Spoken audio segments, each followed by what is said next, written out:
بسم الله والصلاة والسلام على رسول الله. سلام الله عليكم ومرحبا بكم خياتي، إن شاء الله تكونوا كامل بخير وعلى خير يا رب.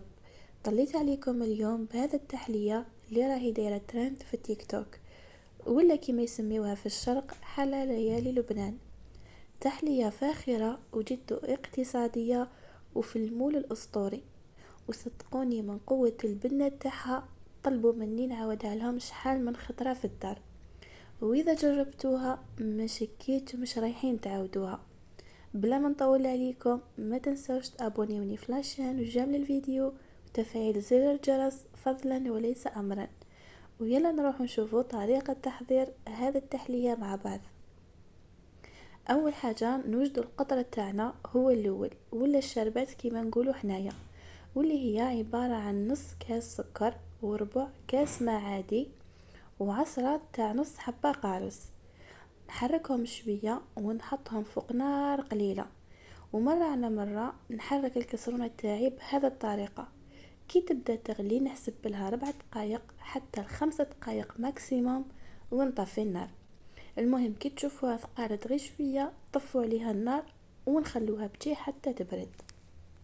نوجدوا المول تاعنا. هنا جبت المول الاسطوري اللي كامل راكم تعرفوه، ندهنوه بشويه تاع مارغرين ونخلوه بتيه بلا ما حضرنا الطبقه الاولى. وتقدروا تعوضوا المارغرين بما زهر ولا ما ورد. نروح نحضر الطبقه الاولى واللي نحتاج فيها نصف لتر حليب ولا 2 كيسان حليب. بالنسبه لسعه الكاس هو 250 ملي.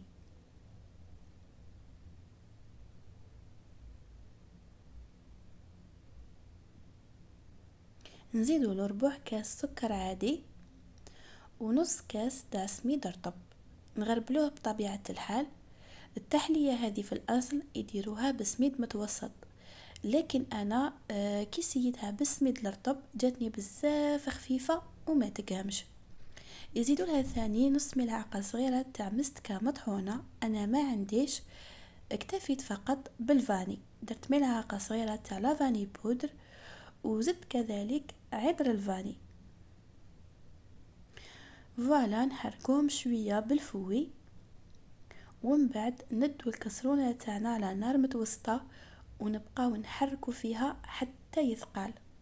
كشغل رانا نخدمو في الحصيدة اللي كانوا يديروها لنا ماتنا زمان، برك هذه مختلفة عليها شوية. بصح في البنة كي تاكلوها تحسوا بواحد القو بين باتيسري مع موس الجوزية، حاجة كي من هكا ما تحسبوهاش كامل الحصيدة، سيرتو كي تبرد. كي نشوفوه تقال نزيدو نخلوه 1 دقيقة ونبقى نحركو فيه باش هذاك السميد يطيب لنا مليح، يعني نخلوه يزيد يدي حقه في الطياب. وفي الاخير نحوه من فوق النار ونزيدو له 2 مغارف كبار ما ورد ولا ما زهر، ونعاودو نخلطوهم مليح. رايحين تحسوا الخليط تاعكم عاود ولا شوية خفيف. جبت المول الاسطوري تاعي اللي كنت دهنته بشوية زبدة معاكم، ورايحة نفرغ الخليط تاعي كامل للداخل. لازم تكون عندكم شوية سرعة في هذا المرحلة، سينو راح يجمد لكم. ونمشيه مليح بلا سباتول.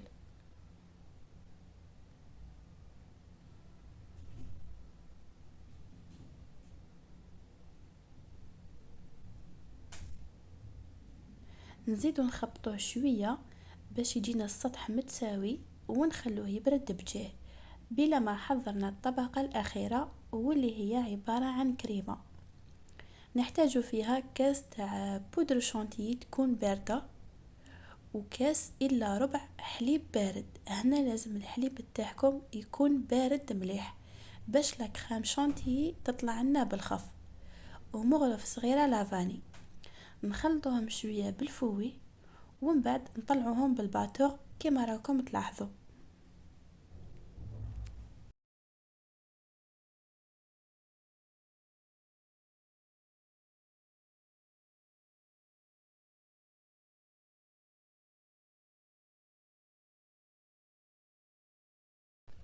بعد ما نطلعوا الكريمة شوية نزيدو عليها علبة فروماج ريجيم اللي تقدروا تعوضوه بأي جبن كريمي، ليسونسيال يكون ناقص حلاوة.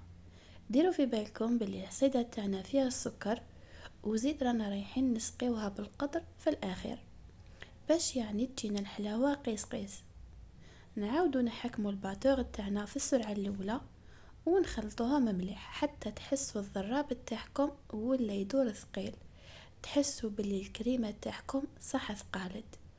وكي تجو تقلبوا البول اللي خلطتوا فيه الكريمة ولقيتوها متماسكة، هنا تعرفوا باللي راهي واجدة. هذا الكريمة تبان لكم ما فيها والو، بصح كي تاكلوها تحسوا روحتيكم تاكلوا في موس الجوزية، تجي خفيفة خفيفة وقد ما تاكلوا منها ما تشبعوهاش. نجيبوا لابوش ونعملوا فيها هذه الكريمة باش تجينا الخدمة نقية ومتحوفة. بعد ما خليت الطبقة الأولى بردت مليح راح نوزع عليها هذيك الكريمة من الفوق كما راكم تشوفوا. نغطيها كامل ومن بعد نعاود نسوي السطح تاع الكريمة بلا سباتيول.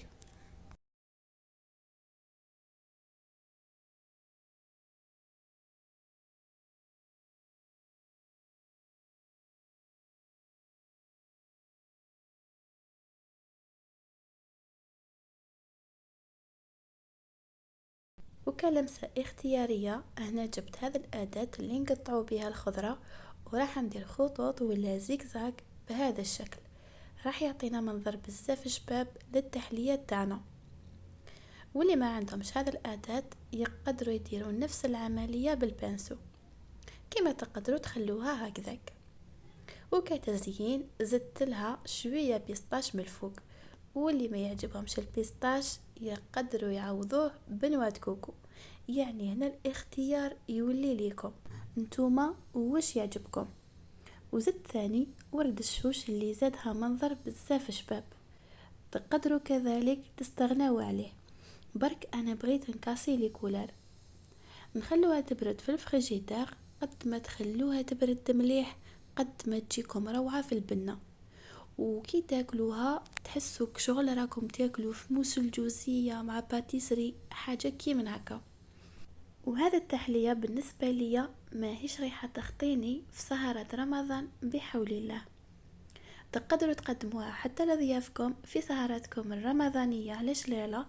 لأنه شكلها وحده يبان فخامة وتكتر بالبنة، واللي ذوقها أكيد راح يدوموندي عليكم الوصفة. وشوفوا لي هذوك الطبقات كيفاش يجوا باينين. وبالنسبة لي أنا هذا التحلية تستاهل 10/10.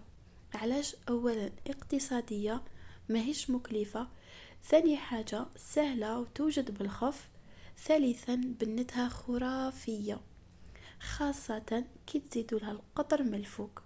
شوفوا لي هذاك المنظر شحال يبان يشهي وبزاف شباب.